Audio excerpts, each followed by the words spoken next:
In this video, I'm going to show you how to connect Oanda to TradingView. Now, the first thing you want to do, you want to go to tradingview.com, hover over products, click on supercharts, which is the first option. And then after you do that in here, once you are inside their charts, you'll be able to click on trading panel down here at the bottom. So click on that and then make it a bit bigger by basically dragging this up. There we go. And then one of the brokers they are actually connected to over here should say Oanda. So here it is for me. If it's not for you, you want to click on all brokers and basically just find Oanda.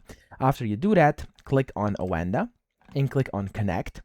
And what's going to happen is it's going to take you to their login page where you basically have to put in your username and password and then simply click on the sign in button. And what that's going to do is basically it's going to just connect you to TradingView with Oanda. So if I click sign in over here right now, as you can see, right now it says that my email and password are incorrect. That is because I haven't yet basically activated my account, but whenever you do this, you'll be able to basically go ahead and proceed. So that's pretty much it. I hope this video helped you out. If it did, please subscribe to the channel and help me out as well.